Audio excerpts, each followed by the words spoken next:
Oh man. and I'm missing it. Oh. Able to make it up. Yeah, no, that's what I was trying to. I was talking about that. Yeah.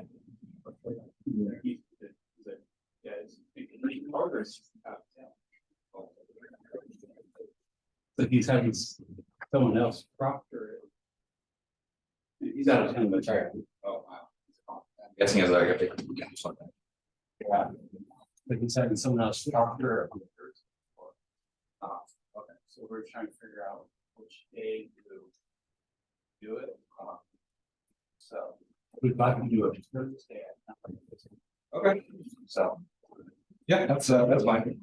I mean, we're just gonna do. So I don't know what we're doing.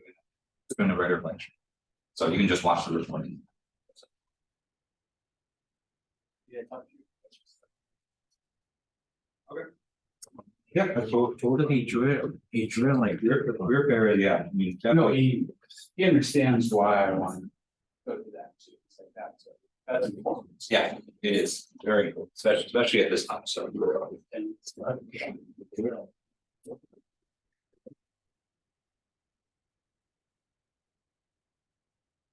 do you know much about our MBA?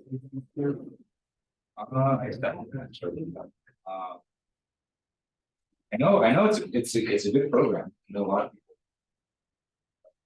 How you apply and I actually I know one business one. That's it. So yeah, I don't really have any connections. Again, You know what advancements we have? no, it's good. It's a good program though, and so just to have that on the resume. So that'll get you that'll get you a lot of opportunities. Yeah, that's, I had, good morning. Talk about. I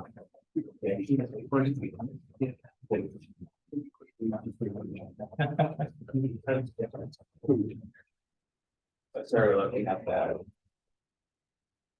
That's the name that you guys doing.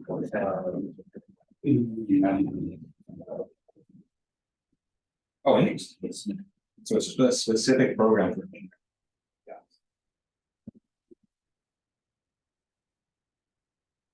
Really interesting. I've never heard of it. It makes sense. Yeah, the thing.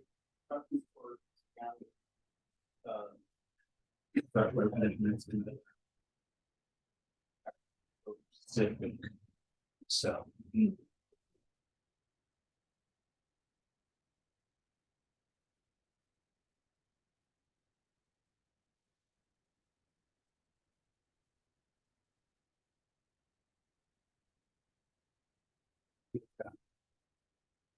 Did they never find out? That's right.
Right. I would like to eat it. I want to go. Even like.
Yeah.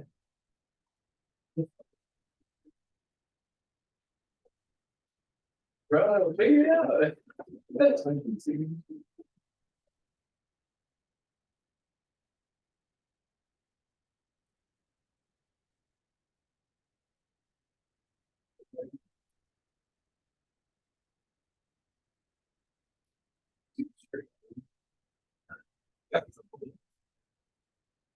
you got to log in, you got to log out.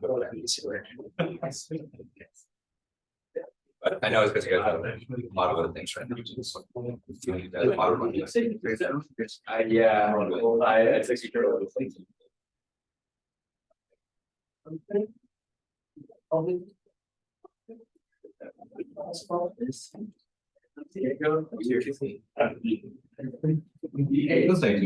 the activity don't take much.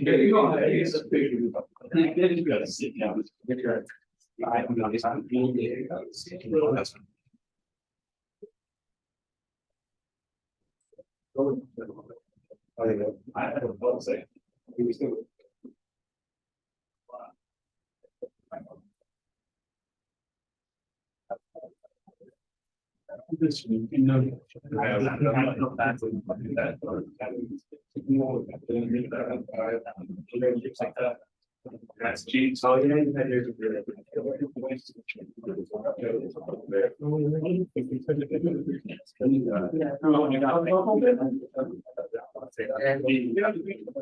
but then no focus on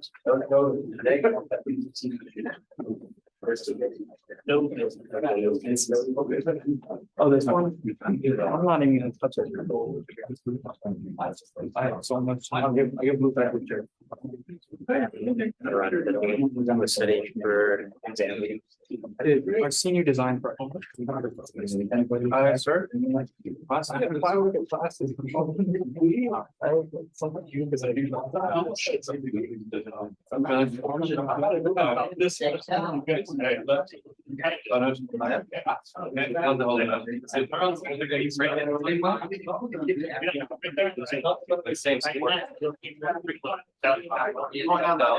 I didn't lose any. Started and a lot of people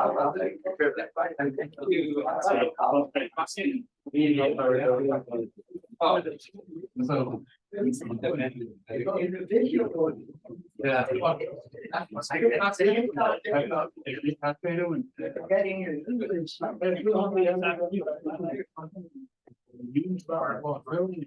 Yeah.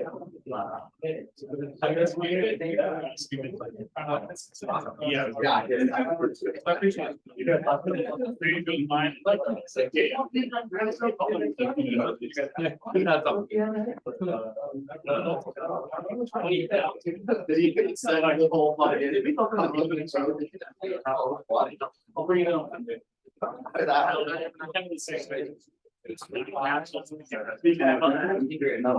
All I'm gonna try to do is, you know, sing it out. Like, I'm leaning forward. Like. And. Nice. So I wasn't there. But it's like, what is no? I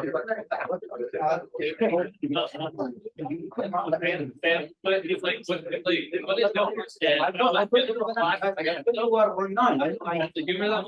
I was gonna be like, you get the kids from each and every member. I said, I would. But I was like, what do you do?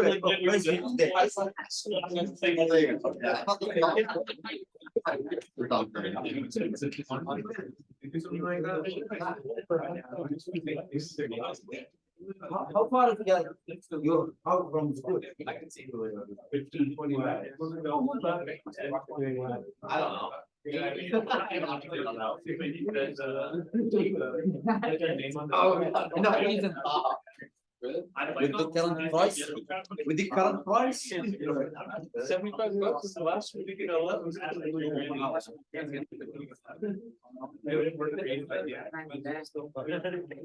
Once, yeah, for a month.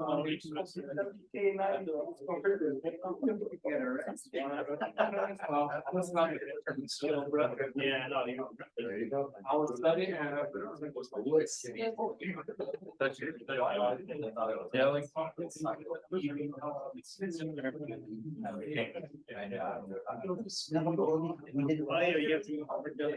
it's 5:30. Let's go and get started. All right, good evening, everyone. How are you guys doing today?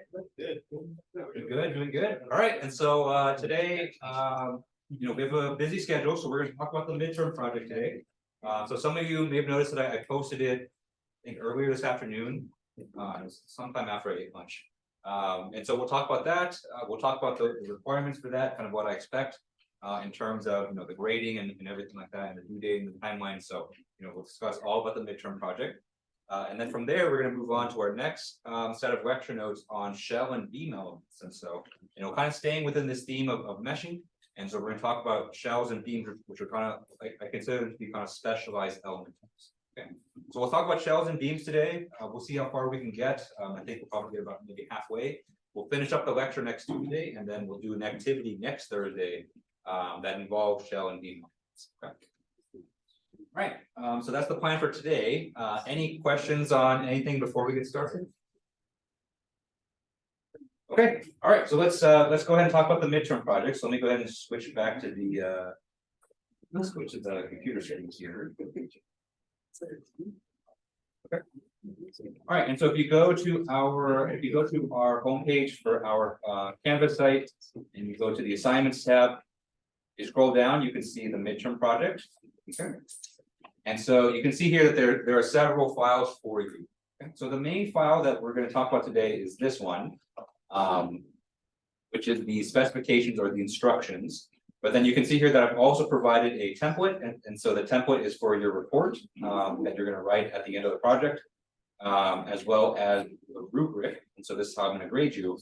And then here are the 3 options for your CAD files, which we're going to talk about. Okay. So this is the midterm project. Okay, so it's kind of almost like a warm-up, or almost like a baby version of the final project in this class. Okay, but the idea with this project is to do kind of a full, what I consider to be kind of a full finite element analysis. Okay, and so that not only includes the simulations, which is kind of what you guys have been doing in the activities, but also the write-up. Okay, and so the write-up is actually, just as important, or if not more important than the actual simulations themselves. Okay, because one really important skill that you're going to need if you're going to be using finite elements in any kind of professional capacity is you need to be able to communicate your results. Okay, and not only does that mean taking your contours and just plopping them in a document. That also means kind of explaining what people should be looking at in your analysis, explaining kind of your methodology, kind of all the, all the decisions you made along the way in terms of the meshing, the boundary conditions, the material properties. But also just kind of explaining just your objective and kind of why this finite element simulation exists, okay? And so this midterm project is kind of your first chance to kind of, what I say, kind of put it all together. And so in all the activities so far, we've kind of done components, and we've talking about, I've been, in the lecture, we've been talking about kind of the different parts of FEA. But the project, this is your chance to kind of put it all together into kind of one cohesive kind of thing. Okay. Okay. And so the main, kind of the first decision that you're going to make in this project is to choose kind of your subject. Okay, choose your geometry. And so I have 3 geometries available to you. Okay, so you only have to pick one. Okay, and so I say this, but someone's going to email me later and say, do we have to do all 3? No, you don't have to do all 3. You just pick one. Okay. So you're going to pick either this geometry here, which I call the bearing housing. And so kind of the idea is that you have a shaft that kind of goes through this housing here. And it's basically like a bearing joint, and so it can kind of rotate in there. But we're just looking at just the housing. We have this cute little propeller, and so it's kind of, I think it's actually like a Lego propeller. And so it's like one of the ones that you kind of attach to, a Lego thing. Okay. And we also have a bracket, and so this is the bracket that that you can screw into to attach, maybe either a TV to a wall or maybe to mount something that you can use. Okay. All right. So those are your 3 choices, and so you can pick one. You can pick any one that you want. Okay. And then you're going to perform your analysis on that. Okay. And so besides that, let's talk about the requirements for the project. So after you choose your geometry. And you can change your choice at any time during the project. Okay? So you don't have to kind of commit to one early on. Right? And so once you've kind of chosen your geometry, these are the things, or this is kind of the approach that you should kind of use to do your project. Okay. And so the first part of the project is to think of what I call a project objective, or a kind of an objective for your FEA. Okay. And so whenever you perform finite elements professionally, it's never done in a vacuum. And so what I mean by that is that you don't run finite elements just for the sake of running finite elements, right? Because by itself, FEA doesn't really provide anything unless you're into kind of the contour if they look pretty. Okay. Most of the time when you're running an FEA simulation in practice or for research, there's a reason why you want to do it. There's either some kind of information that you want to find out.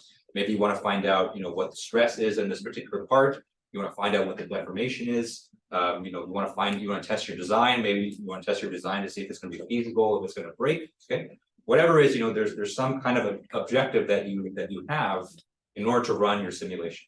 Okay, and so this is probably going to be the biggest difference from the activities. And so for the activities, I basically gave you guys all the settings. So I gave you the setting for why we're doing the simulation. What the geometry represents, what we're looking for, what the failure criteria is. And so for the project, I want you guys to kind of come up with this yourself. Okay. And so what that means is that, after you've chosen your geometry, I want you guys to kind of think of a story behind it. So think of why would an engineering company, or why would you as a professional engineer, why would you want to run a simulation on this particular geometry? Okay. Maybe you're working for a company that's testing a new design, and this is kind of one component of that design that you want to make sure is going to fit those criteria. Okay. Maybe you're running it. Maybe you're taking an approach like activity 3, where you're running a simulation of this design, but your objective ultimately is to improve the design, either by reducing the amount of material, or by making it more stable, something like that. Okay. But I want you guys to kind of think of a context, or think of a reason, why you would run this simulation. Okay. And you can be as creative as you. So this is kind of my favorite part of the class, just to see how creative you guys can be in terms of taking just a very kind of innocent looking bracket, or or a propeller like this, and kind of coming up with the situation that kind of fits it, and then having the simulations kind of support that objective. Okay, so be creative, and I won't, and so I can't give extra credit for it, but if you make me laugh, with your objective and with your kind of story, that does kind of improve your chances of getting a better grade on the project. And so, definitely don't be shy with this. Okay. Right. And so, when you're thinking about your objective, think about the activities that we've done so far. Think about the kind of information that you can find from FEA, the deformations, the stresses, things like that. And think about, what makes the most sense in terms of what you could be looking for in this simulation, okay? And if you're having trouble thinking of an objective, or you're having trouble thinking of scenarios, definitely feel free to come talk to me. And we can always kind of talk through this. But that's kind of the first thing I want you guys to think about this project.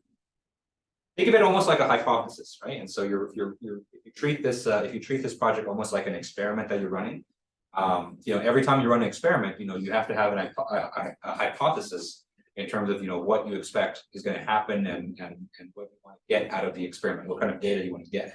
And so you could think of the objective as kind of a scheme. All right, any questions on that? Okay. All right, and so the next big section here is your finite element modeling methodology. Okay. And so specifically what I'm referring to is the material properties that you choose, the meshing, how you go about the meshing, how you chose the sizing and the shapes and the order, as well as the boundary condition. Okay, so we've spent a lot of time in this class kind of talking about how you should go about kind of choosing these things in kind of a practical situation. Okay.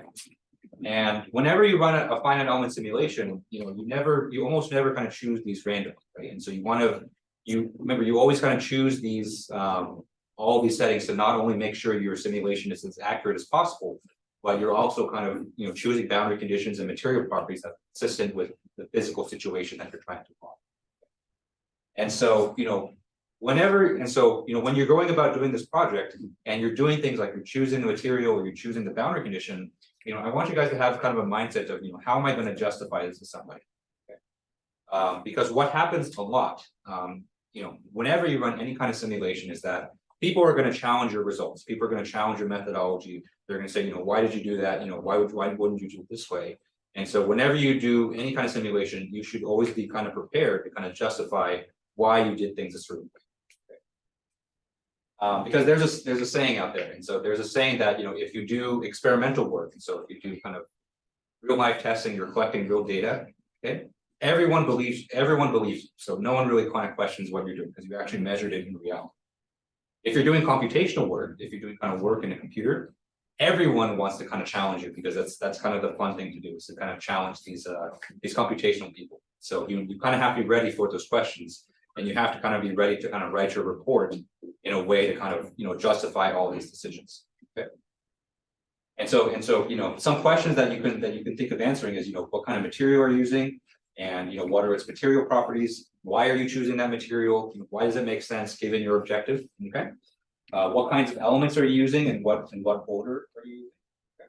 And why are you choosing that shape? Why are you choosing that order? Okay. How many elements are you using in your mesh? And did you choose to refine your mesh in certain areas? And so maybe you might choose to do a mesh convergence test, and so a mesh convergence test would help you kind of justify the amount of elements that you're using. Okay. It's not required in this project, but that would definitely be a great way to do that. What kinds of boundary conditions are you going to have? What kinds of loads and constraints? Why did you choose this load? Why did you choose the load magnitude? Why did you choose the load's direction? Why did you choose to fix the model here? Okay, so all of these questions. So basically everything that you input in answers, just think that, you have an annoying little brother that's going to be there and asking you, why are you doing that? Okay? And just kind of be prepared for all the. Okay. All right. And so the other thing that I want you guys to keep in mind here is that, when you're choosing your boundary conditions, I don't want just one configuration. Okay. And so if you think about, when we did activity 3, or I know you guys are still working on it, a big part of activity 3 was to choose different loading conditions, right? So different scenarios or different kinds of loads that could happen on that signpost. I want you guys to do the same thing here. So I want you guys to come up with 3 different loading scenarios and loading situations and simulate all 3 and present those results in your report.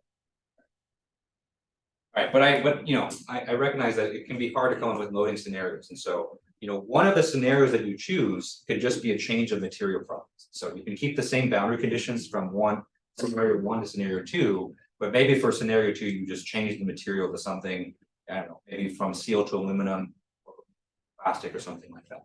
Okay. But at least there should be at least 2 different configurations of boundary conditions or 2 different loading scenarios in your. All right, any questions on that? Yes. I if we come up with a problem. And like decide, like, are we allowed to adjust the geometry at all? Yeah, you could. Like, Yeah. So So- how like you had us go from thick to soft, change the diameter of the signpost? Yes, yeah, so I think you'll only be able to do that for the bearing housing, because the CAD files that I have for these ones are not. They're not ANSYS format, so, and so I think you would have to convert it, which you can definitely do. It's just, I think that might be a little bit of a headache, so, but you're welcome to change the geometries if. And that would constitute as a different loading scenario, because you're changing the chunks. All right, any other questions on this so far? Okay. So I gave you some examples here in terms of, what would count as your three scenarios, okay? But just kind of make sure that your situations are kind of physically plausible and, you're not just totally breaking. Okay. All right. And so then we get to the results section. And so this is the part where you're going to show kind of the color contour plots of your ANSYS results. Okay, so I would, at the very least, I want to see the total deformation in each loading scenario, as well as the equivalent stress. Okay. And this part's really important. And so I haven't really been stressing this all that much in the activities, but when you display your results, just like any kind of scientific report, you can't just take a figure or a bar chart or anything like that and just plop it into your report with no context at all. So, not only do I want to see the contours for deformation and stress, but I want you to kind of explain it in the text in terms of, what am I looking at? What should I be looking out for? If you do see failure, where's the failure occurring? Where's the maximum stress, and does it make sense for the maximum stress to occur there? Okay, so I want you guys to explain. Okay, so don't just give me the figures. I do want you guys to kind of to explain it in the text, because that's what people are going to be looking for too, right? So for me, I'm very familiar with FEA, and so when I look at your guys' reports, I can look at the figure and kind of figure out, what I should be looking at. But if you think about, a lot of times when you write these reports, they're going to be read by people who aren't as familiar with FEA, and so they should be able to kind of understand what you're doing as well. So not only do you have to show them the figure, but you have to explain it in the text so that they know what they're looking. So that part's really important, and that's why I kind of underlined it here, just because I think that part kind of gets neglected a lot. Okay. And then kind of more importantly, in the discussion section of the report, I want you to relate, in terms of, what you're finding in your ANSYS simulations, and relate that back to your original project objective. Okay, and so, you should basically think of the ANSYS simulations as like the data for your experiment or for your study. And then I want you to tell me how that data either supports or doesn't support your original objective. Okay. And that'll be kind of clear in the template. Question in the chat. So for the three scenarios that you're talking about, does that mean we have to have three different boundary conditions for the design? So at the very least, you should have two different boundary condition configurations, but you can have up to three. Yeah. But yeah, you need to come up with multiple different boundary condition configurations. All right, and so with that, and then after that, it's just the conclusion. And so the conclusion is fairly simple. So you're just going to kind of summarize your results. Okay. And then that'll be it. Okay. And so besides that, I have a template for the report, which I'll show you in just a second. Okay. And so, just because I know it's on everyone's minds, there's no page requirement.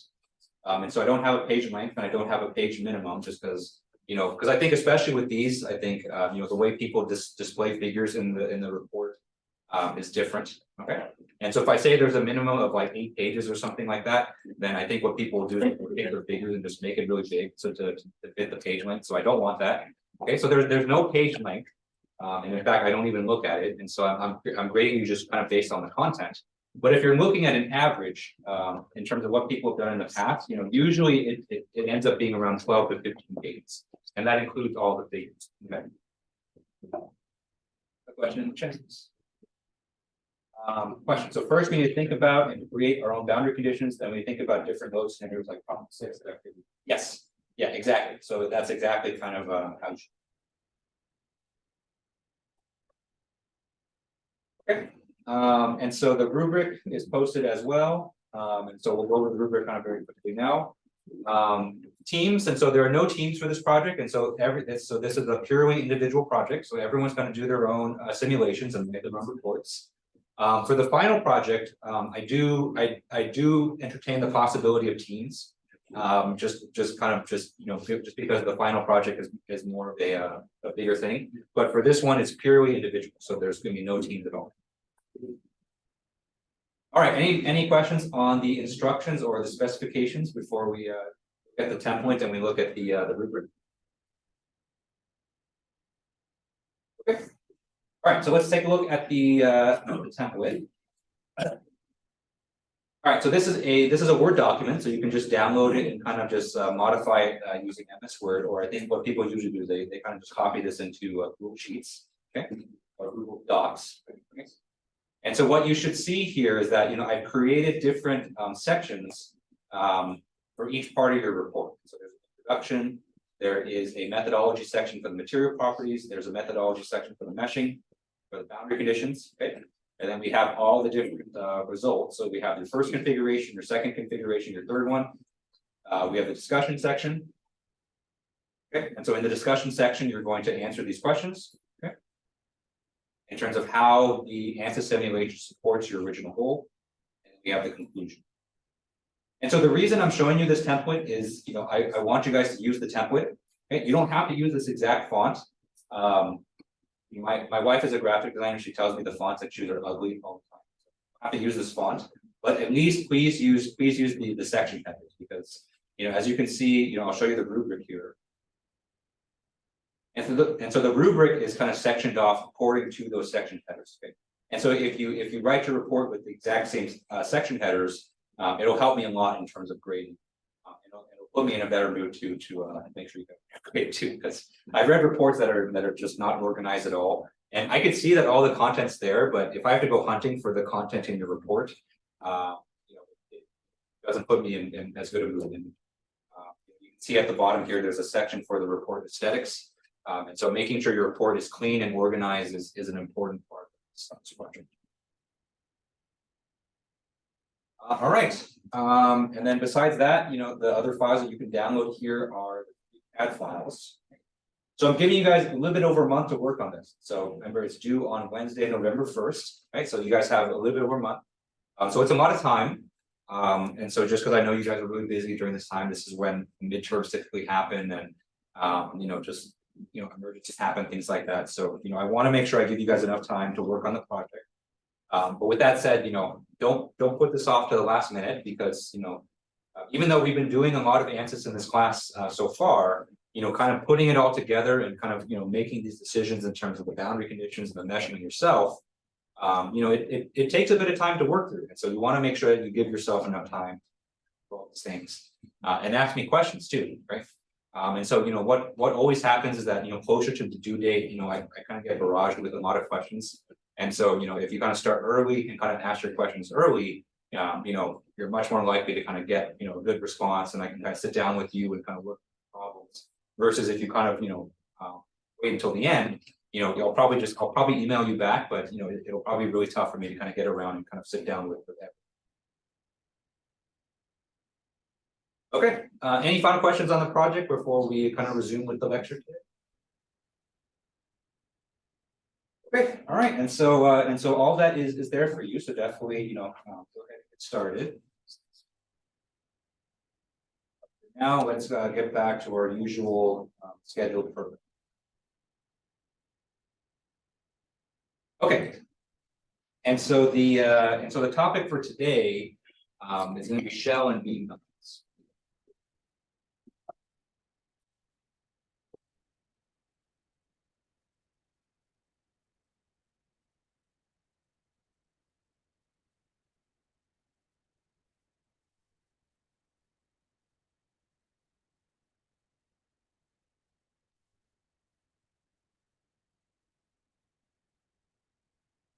So we've been talking about meshing for quite a while now, and this will be the end of it. So we won't talk about meshing for a while after this one. Okay. But the lecture today is going to be really interesting, because this is actually a part of ANSYS that we haven't been exposed to yet. And so we haven't seen this in the activities Because these, you only kind of use these elements in kind of specialized situations. All right. Questions in the chat, you see? Yes, yeah, so there's no minimum page, there's no minimum page for the recording, so just use as much space as you need to. There's no cap on it. Okay, shell and beam elements, and so far. So far, we've been using elements like the tetrahedral, the hexahedral, the triangle, the quadrilateral. So, I would kind of group all these together and call them solid type elements.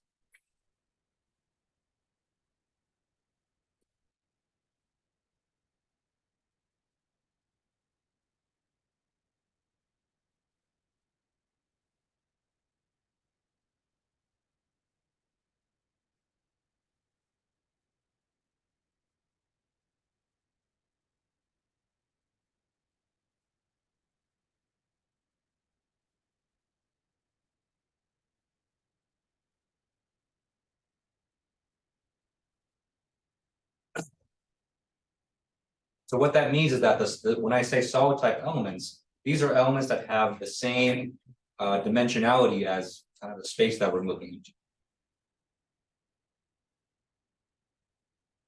Examples, so we've been using them this whole time. And so 2D, I'll just say in 3D, 3D, tetrahedrals.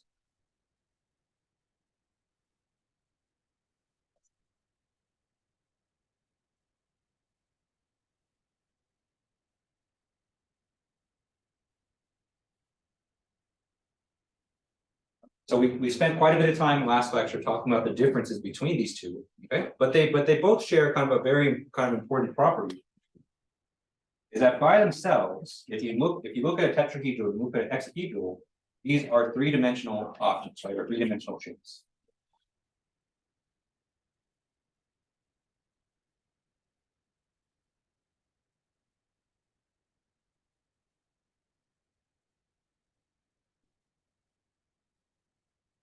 Which seems very obvious, right? And so of course, we're running simulations in 3D, so of course our elements have to be 3D as well. Well, what if I told you that there are some situations where maybe we're in 3D space, but maybe we don't want to use 3D element types, right?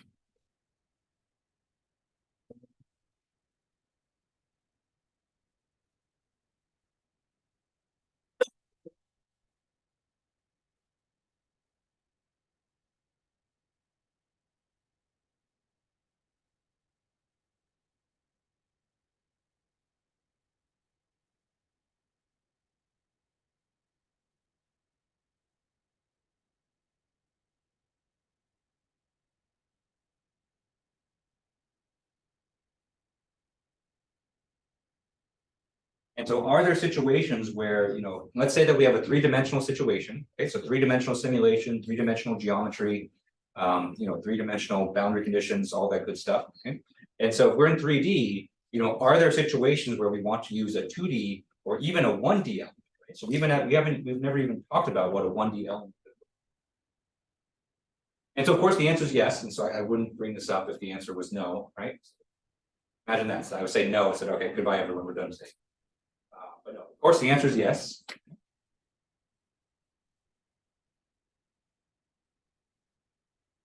And the situations where we'd want to use this is if our 3D geometry kind of almost looks like a 2D or 1D object.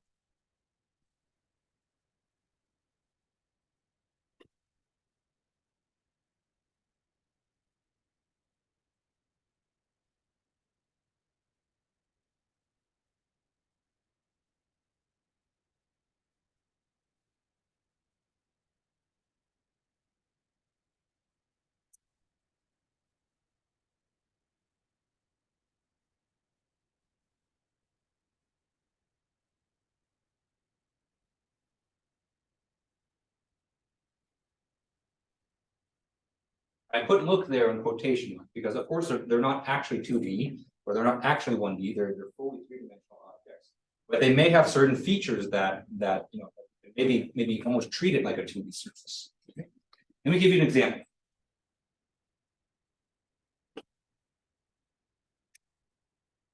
So this is a very common example. And so let's say that we're doing a finite element simulation on an object that's very, very thin. Okay. So let's say that maybe we have a thin plate. And so let's say this plate is very wide, it's very long.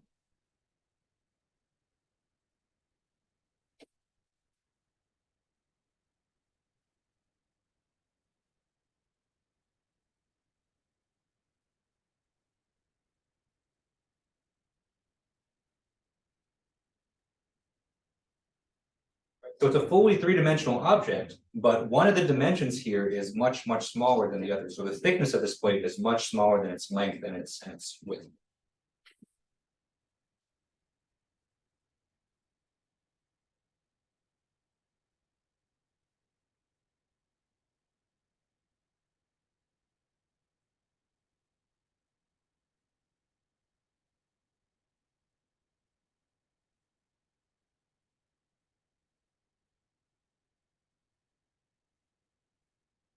Another example of an object that may appear 2D or 1D is maybe you have a very slender rod, a very slender shaft.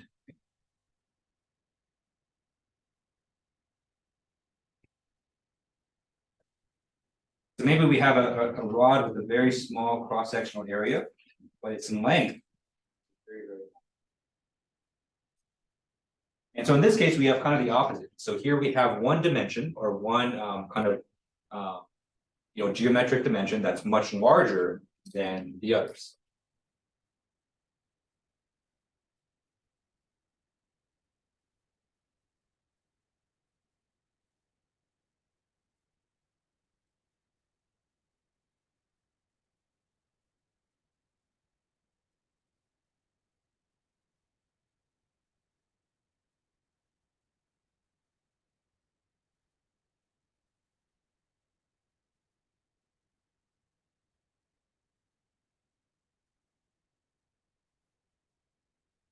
Both of these geometries or both of these kind of situations have kind of one thing in common, right?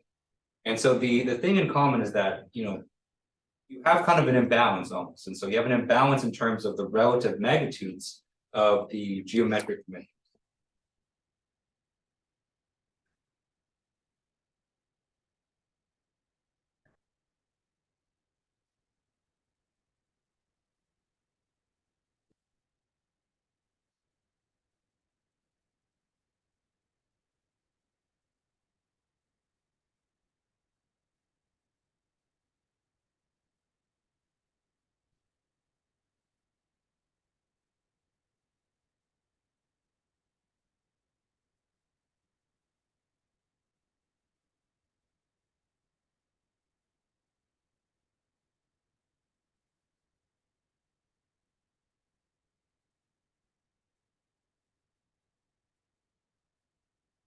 Imbalance or imbalance? And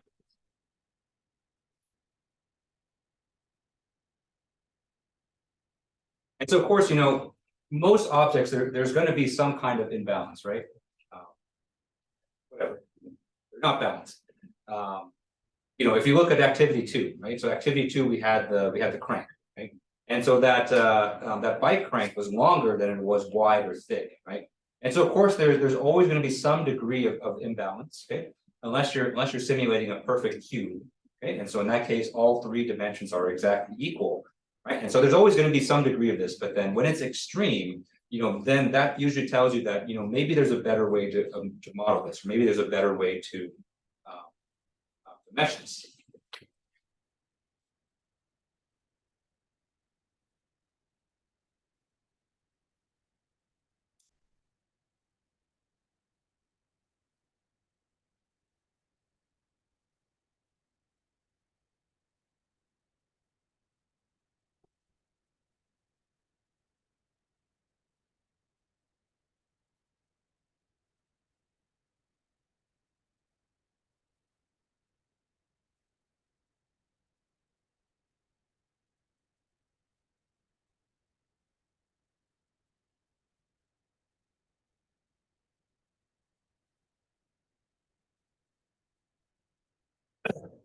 And the principal difficulty that you're going to have here mainly applies to the sizing of the elements, making sure that that size is appropriate for all directions or all dimensions of your object.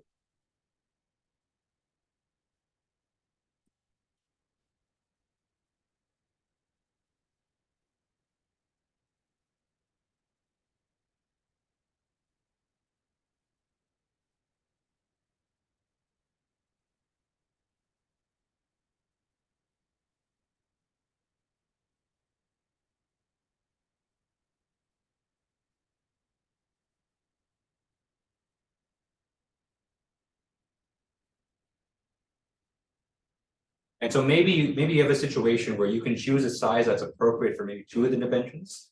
But then, in that other direction that you neglect, you're either going to lose a lot of accuracy, or maybe you're going to overmesh it to a degree. You're going to increase the cost of your simulation disproportionately. Okay. And so the idea with shell and beam elements is to kind of give you an option where you can take certain parts of your geometry, you can perform a transformation so that you can mesh them kind of using kind of more efficient means to kind of save you cost, and a lot of times actually increasing the convergence as well. All right, any questions on this so far? Okay. Okay, so why is this such an issue? And so, one metric that you can use, for any mesh is to kind of use this metric that I call kind of elements through the thickness.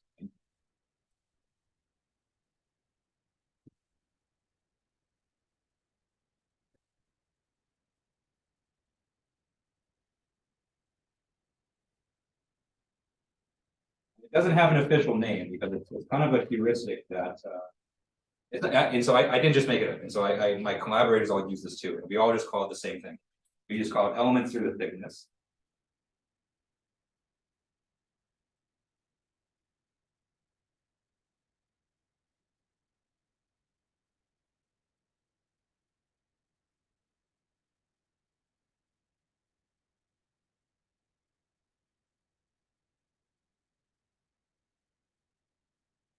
This metric is good for kind of checking the quality of your mesh. Okay.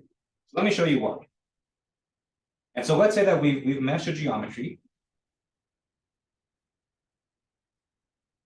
Let's say that we have a relatively good mesh. Let's say that we're meshing.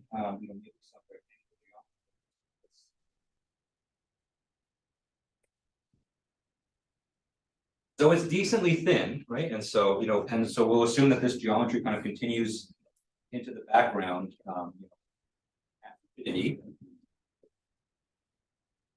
But the main direction that we want to check here is through the thickness. Okay?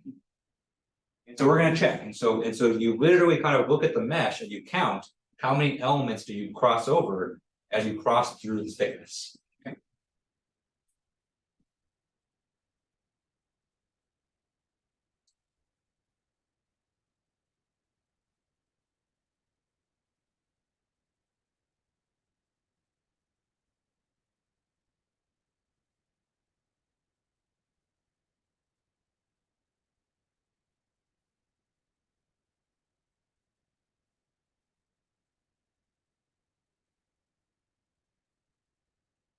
And so for a relatively good mesh, you should have a few different layers.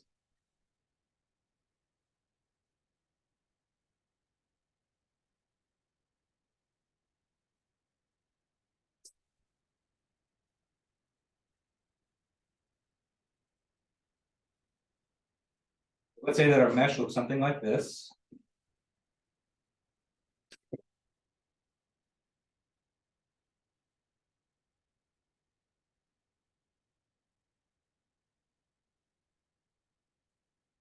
And so when we go from one arrow to the other, right? So maybe from the bottom to the top, we can count how many elements we go through. So we have 1, 2, 3, 4, 5. And so when you look at that, we said we have 5 elements through the thickness.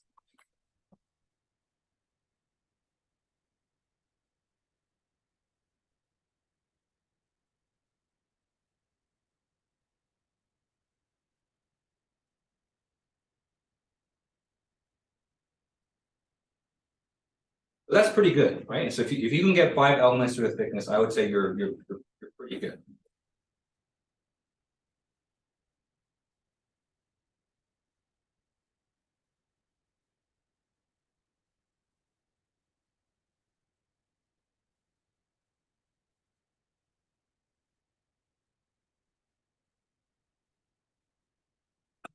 So why is this important, right? So why are we counting the elements of the thickness? Well, actually, probably the more accurate thing to count would be how many nodes we have on the interior of this geometry. And so if I were to mark each of the different nodes here that we cross, I'm just going to go through this one right here. And so the blue dots, okay, the blue dots that I drew there sit on the exterior of the. Whereas if we look at the one on the interior,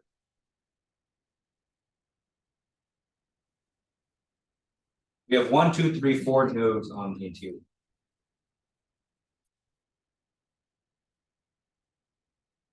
And so remember, the nodes are very important in finite element analysis because that's where we compute our solutions first, right? And so the very first thing that FEA will do is it'll compute your deformations, it'll compute your stresses at those nodes.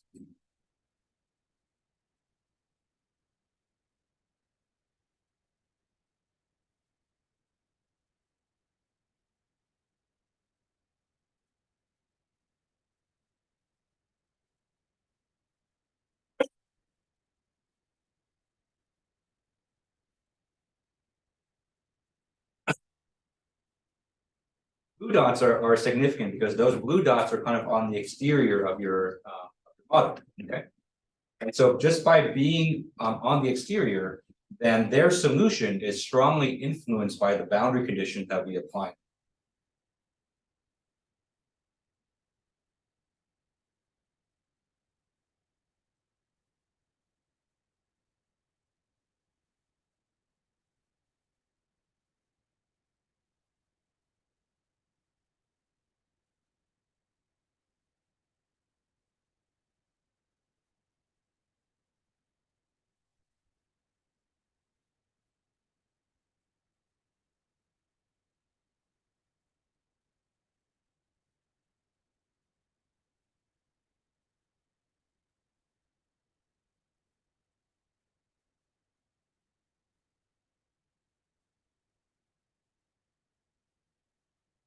Whereas the interior nodes are their solution kind of develops a bit more organic.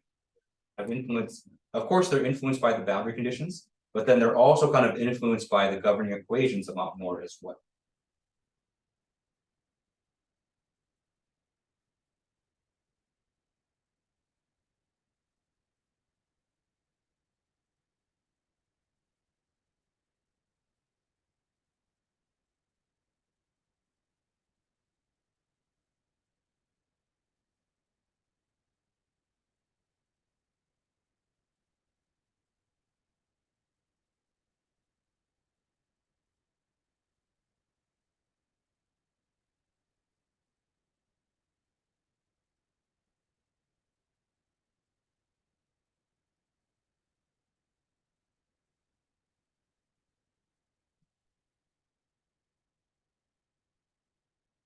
Even for exterior nodes where you're not explicitly applying a boundary condition, right? Remember we talked about before that, even when you don't explicitly apply boundary condition, ANSYS applies one by default. Usually it's some kind of, harmless, kind of stress-free boundary condition. But the same point kind of still remains that it's still going to be influenced by those boundary conditions. And so why is this significant?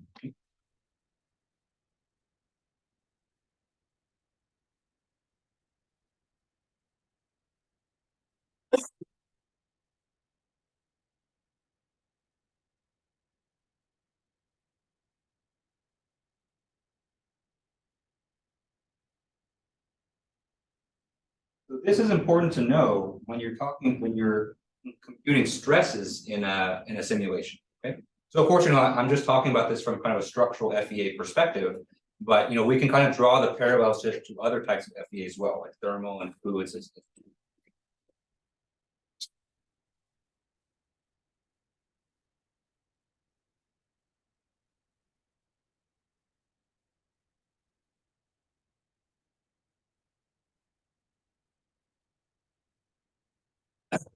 And so the stresses, when you compute them, they're based on the strain field inside the structure, right? And so stress, if for a linear constitutive model, we have stress is equal to Young's modulus times strain.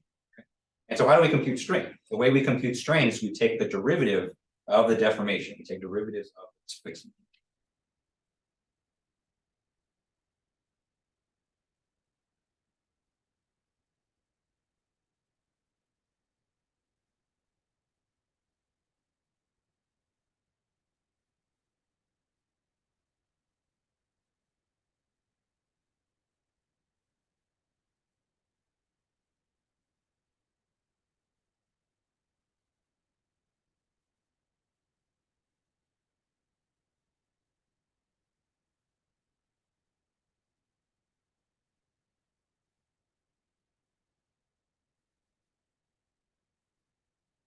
Let me give you a brief example. I'm just going to use a triangle here just for simplicity.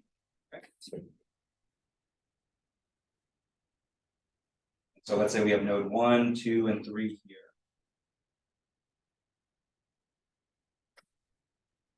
So let's say that we have the displacement at node 1 is 1, the displacement at node 2 is U2, displacement at node 3 is U3. Okay. And of course, displacement is a vector, I get it, but let's say that these are just kind of the x displacements at the okay. To compute the strain, so let's say that we want to compute the strain between nodes 1 and 3. The way that ANSYS literally does this is they literally take a rise over run equation. So we call this a finite difference type equation. And so we take U3 minus U1, divide by the distance between node 3 and node 1. So let's say that this distance right here is L3. This right here is a finite difference.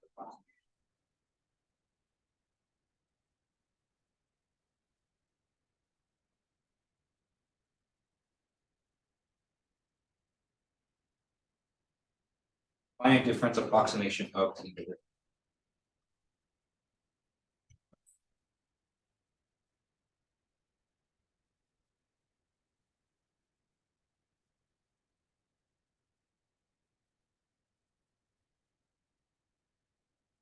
And so if we look at this equation here for the finite difference approximation, you can see that they are strongly influenced by just whatever the nodal solution values are.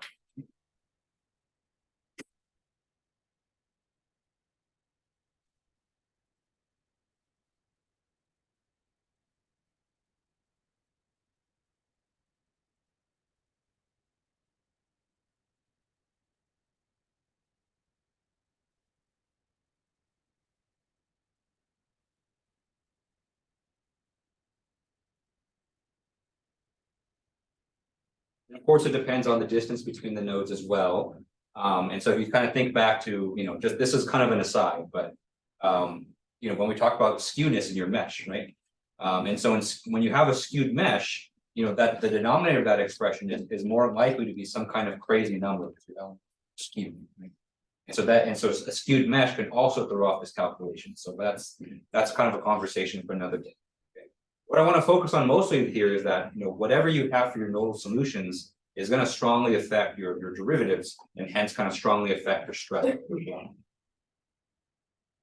look back up to this diagram right here, right? And so if you have a situation like this, I would say you don't really have that much to worry about because you have kind of a good combination of interior nodes and exterior nodes. And so when you compute your derivatives, they're going to be fairly. That's why I said, if you have 5 elements to the thickness. Let's look at another extreme. Let's say what happened.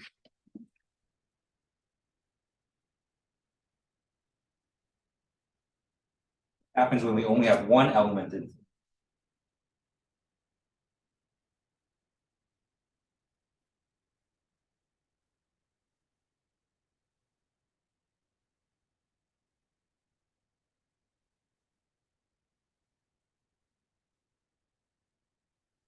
So then we have our geometry like this.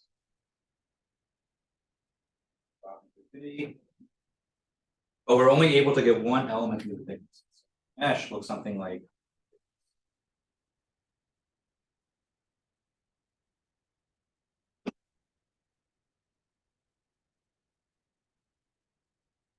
And so we get good mesh kind of density in the directions kind of perpendicular to the thickness.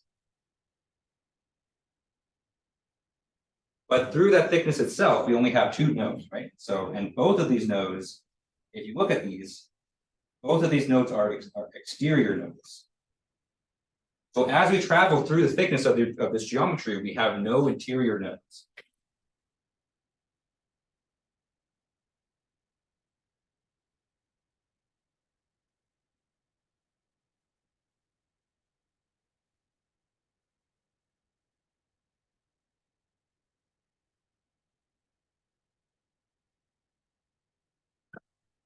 So if you want to compute the derivatives on this kind of situation, you're much more likely to kind of get an erroneous result, or much more likely to get something that's unduly influenced by the boundary conditions.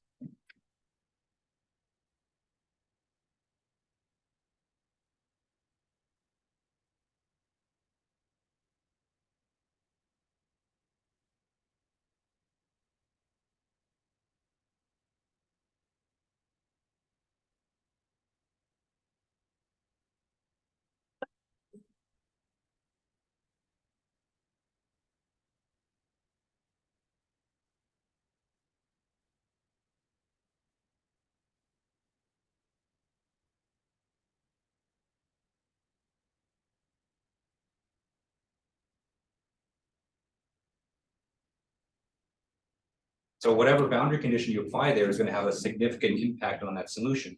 More importantly, the governing equations or the differential equations that we want to solve on this problem will have actually very little influence on the solutions on these nodes.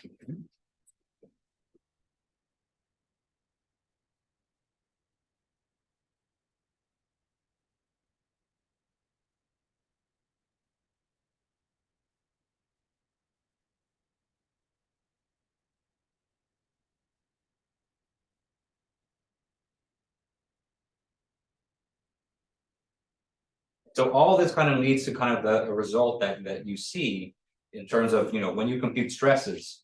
And so when you compute stresses, kind of the upshot or kind of the summary of this is that if you're trying to compute stresses and you're using solid elements with only one element through the thickness, that raises a lot of questions in terms of how accurate your simulation is going to be. And if you're maybe either overestimating the stresses or sometimes you underestimate the stresses. And so it can lead to a lot of errors.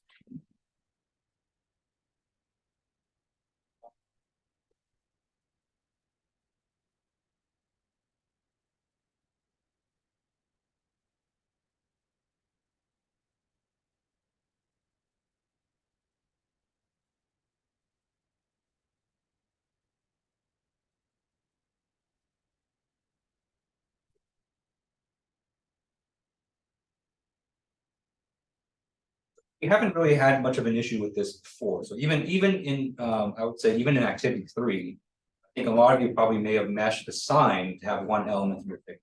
So in those situations, it's okay because we didn't really care about what the stress was in the sign, and that's kind of what I was kind of talking with a lot of you with, because most of the stresses were occurring in the post. Most of you kind of meshed the post to have very good mesh density. So for activity 3, it wasn't an issue. But there might be situations where you might want to compute these stresses in these kind of very thin or slender geometries. And so you may be thinking it's like, all right, no problem. I have a thin geometry. Why don't I just set the size small enough so that I get multiple elements with the thickness?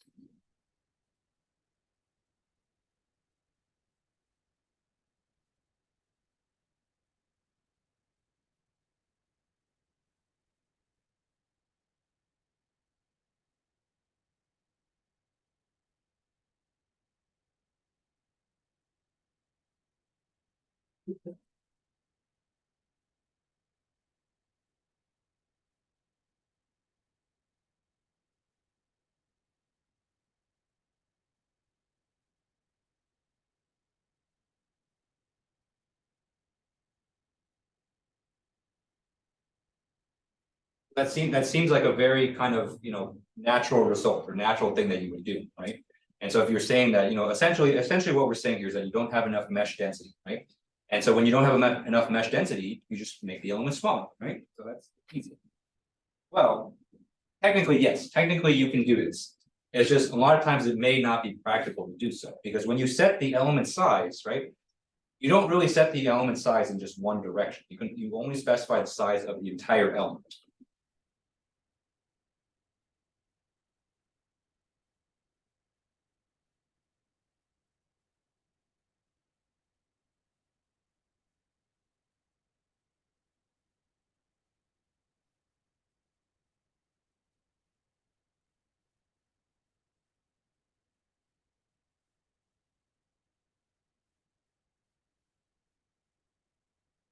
And so with that in mind, you might run into situations like this, right? So let's say that we have a thin geometry.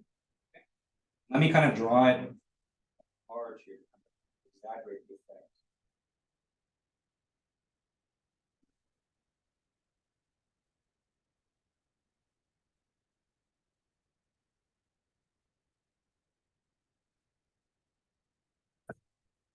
So let me give you some numbers for context. So let's say maybe we have a square plate. Or maybe the thickness of this plate maybe just 1 centimeter. Then the length of this plate, I guess this is the width. The width of this plate may be something like 125 centimeters. And the length into the page, maybe also say it's 125 centimeters.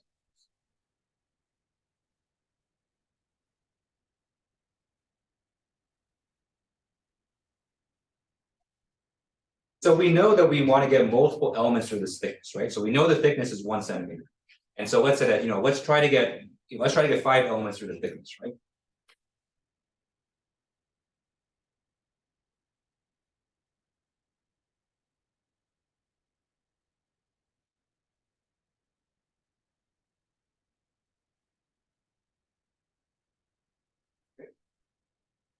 And so to get 5 elements through the thickness, we know that we have to get 5 elements through that 1 centimeter thickness. And so we take the thickness of 1 centimeter, we divide it by 5. This means that the element size that we have to choose is 0.2 centimeters.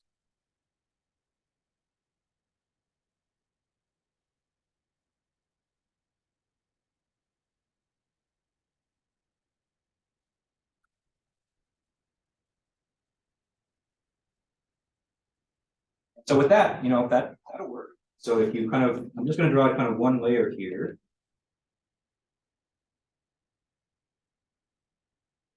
Maybe we have kind of a mesh that looks like that, right? So you succeeded in getting 1 or 5 elements through that 1 centimeter.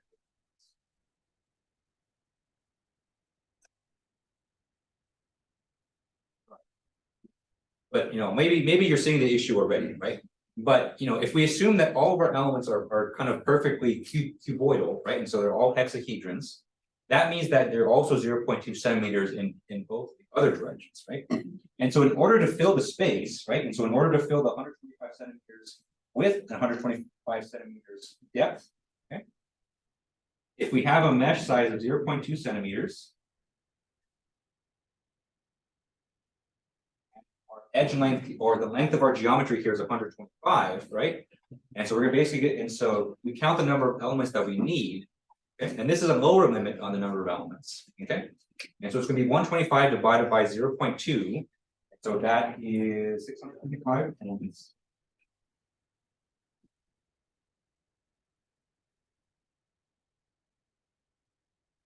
We're gonna multiply that by itself, right? So we have 625 by 625.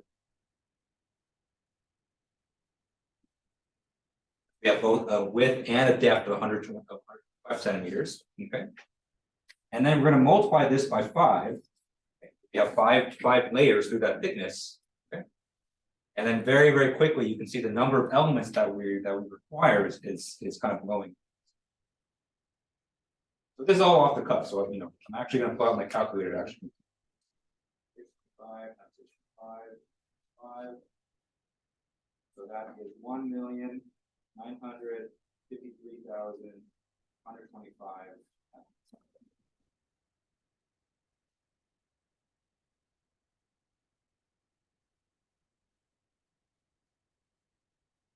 All for just a very simple kind of rectangular plate that has a thickness of 1 centimeter, right? And so, technically, yes, you can do this, right? And so, there's, well, technically, the student version of ANSYS will stop you. But if you had the commercial version of ANSYS and a very powerful computer, you could do this, right? But it kind of feels like a waste, right? Because you have a very simple geometry here. You expect the result should be pretty straightforward, and so having a mesh of almost 2 million elements for a very straightforward result is kind of a waste. Okay, and so this is typically what ends up happening. So if you try to use solid elements and you have these kind of thin and slender geometries, and pardon my French, you try to just mesh the shit out of it. This is kind of what ends up happening.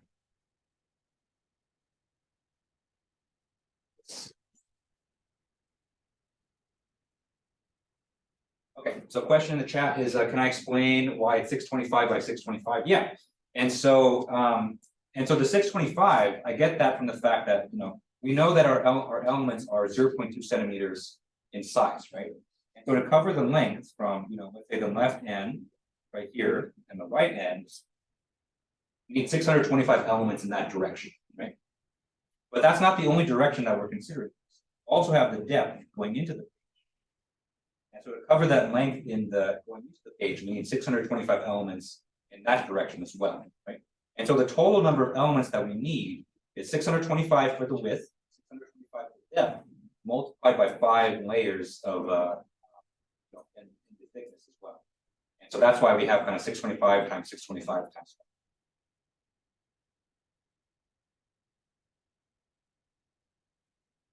Okay, and so this is not practical, right? And so that kind of begs the question: is there a better way to do this? So yes, of course, the answer is it's always yes. Whenever I ask a question, it's always yes. Okay, and so the way that we can deal with this is if we use different element types.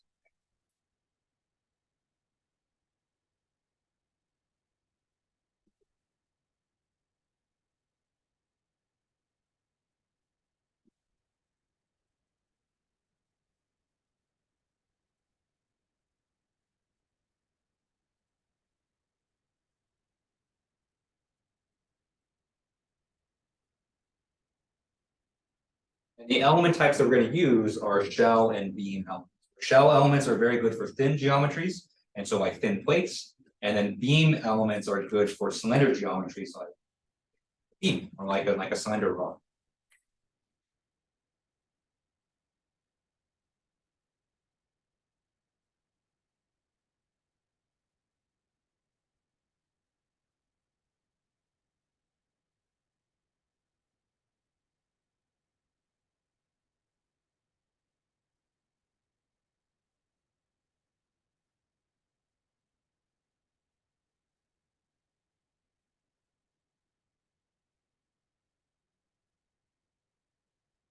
All right. And so if you use these special element types, shells and beams, you can mesh these geometries and you can do it in a much more efficient way. All right. So we're not going to get into the specifics in terms of exactly how shell and beam elements work, because that that requires kind of a lot of math and a lot of theory. But I'll kind of give you kind of the bird's eye view of how they work. And so the way shells and beams work is that usually for a typical element in structures, we only compute the deformation, right? So the deformation is kind of the first and only thing that we compute. But for shell and beam elements, they actually compute additional quantities that we could use to compute stresses and strains and things along that.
So that this means on kind of a per node basis, right? And one way that you can think of it is that, you're doing some additional calculations. And so kind of, shells and beams kind of follow their own governing equations. And so they're still based on the structural equations. It's just that they're kind of specialized to work in kind of 2 dimensions or 1 dimension. And you compute kind of out of plane stuff. Okay, so there's a lot of theory behind this, but but the way that you can kind of think of it is that you compute additional things on shells and beams, and it kind of alleviates this issue of having to compute multiple layers through the things. And in fact, the whole concept of thickness kind of disappears when you use shell and beam elements.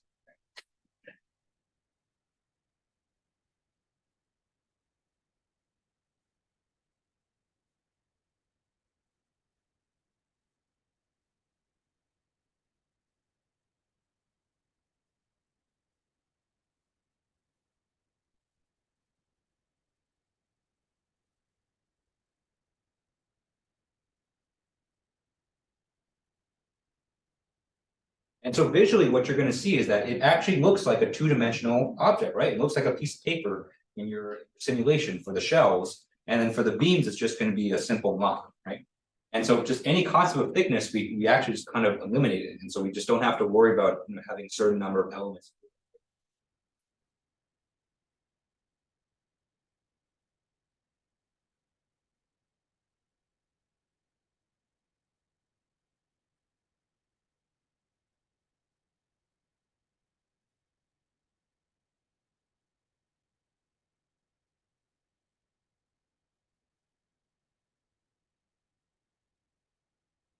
So visually, what you'll see in activity 4, like this. So we're going to have a lot of kind of slender geometries, thin and slender geometries. Let's say that we have kind of the quintessential example for the day, thin plates. And so the way that we're essentially going to do this is we're going to essentially perform a transformation of the geometry. So we're actually going to take our geometry and actually modify it so that it becomes like a 2D surface and a 1D line. And so a situation like this will literally turn into a sheet.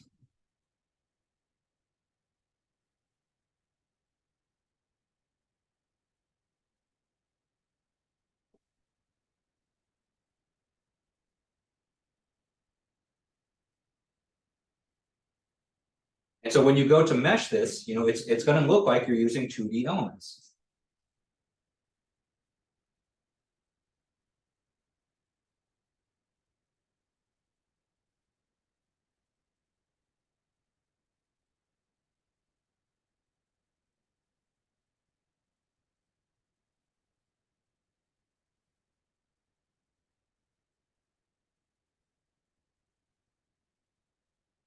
It's going to look like 2D elements because they are 2D elements, right? But they're special 2D elements. And so in addition to computing, X, Y, Z components of displacement of a deformation, it's also computing rotations. And so Rx, Ry, Rz, as well as some other kind of internal things. So that's kind of what makes them special.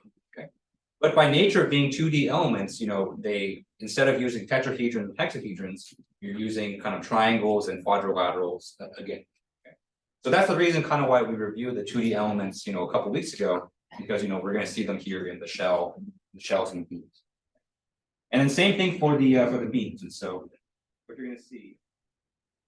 So let's say this is what our 3D geometry looks like. And so we're going to take this 3D geometry and literally just replace it with a line.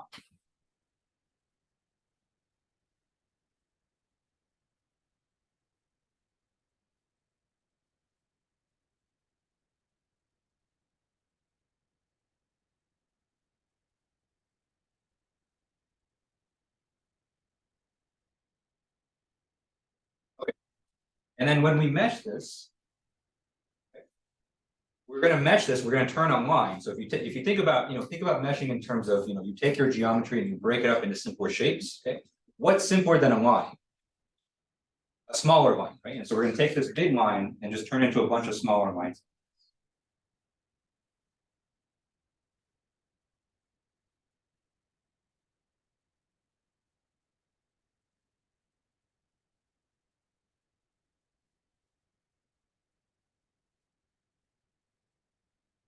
And so on Tuesday, when we meet up, we're going to talk about the different methods and answers to actually perform this transformation. Okay. One last thing before we go for today.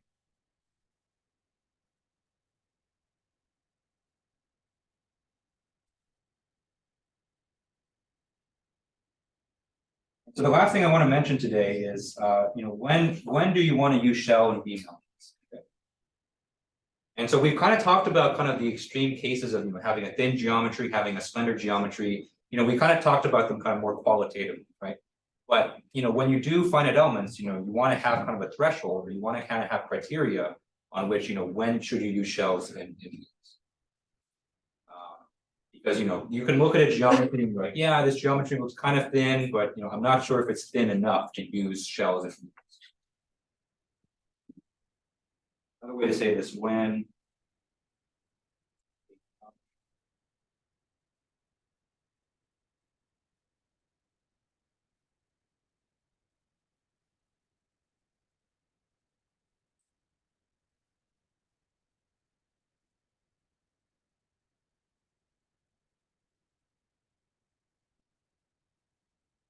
and so what criteria do we use to determine if a geometry is thin enough or slender?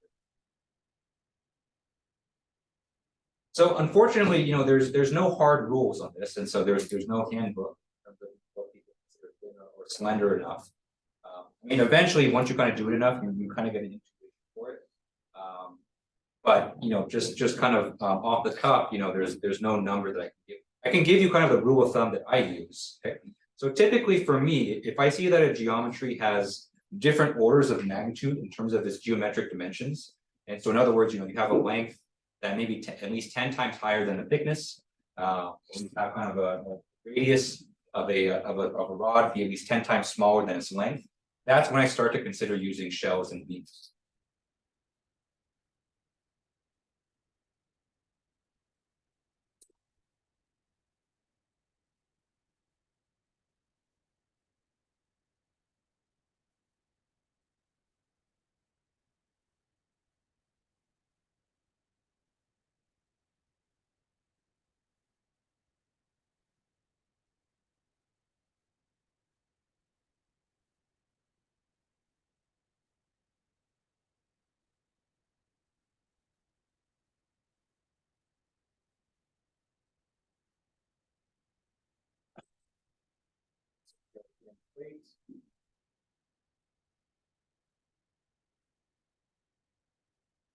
So if we call the thickness T, and maybe this length in this direction is L.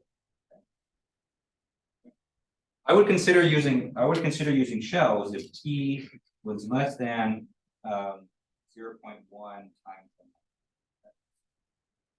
approximately. Again, that's not a hard rule. That's just kind of my own personal rule of thumb. I know when you're kind of starting off, and you don't have that kind of intuition in terms of what's thin enough, what's slender enough. It helps to kind of have these kinds of numbers to kind of refer. Okay. So this is definitely not an end all be all. And I can definitely think of some cases where you have this kind of big difference, but I would probably still use solid elements. Maybe because the cost increase isn't that high. But there might be cases where your thickness is bigger than this, and I would still use a shell, and on a case by case basis. But kind of when you're first starting out, I think this is kind of a good rule of thumb. All right, any final questions on this today? Yes. Would you be able to just add a refinement to a mesh on that thickness? Yeah, so there are settings for that, but there are limitations in terms of how much you can do. Because the other factor you're kind of fighting against is the skewness of the elements. And so if you kind of flatten the elements too much, and you suddenly have an element that's also very wide, very long, but very thin. So that can cause. You might not have enough elements technically. Exactly. You're just gonna get. Exactly, right. And so there's kind of multiple factors that you're kind of fighting it. So there are settings like that, but there's a limit to how much you can do. Right, any other questions? All right, so that's all we got time for today. And so on Tuesday, when we meet up, we'll talk about how to do shell and beam elements advances. And then we'll actually apply it on Thursday for decade. So thank you guys for coming today. I hope you guys have a good rest of your weekend. And I will see you guys on Tuesday. Thanks, you too, Matt.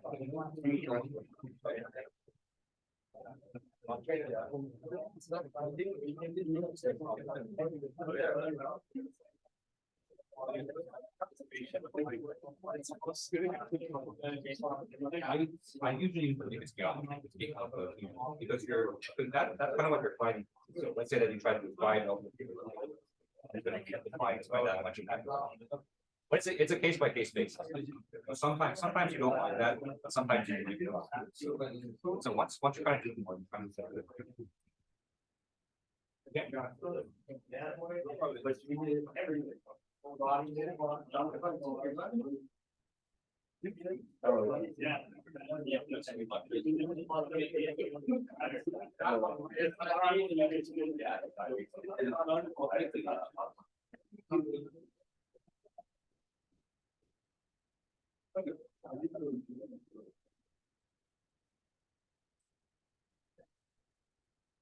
of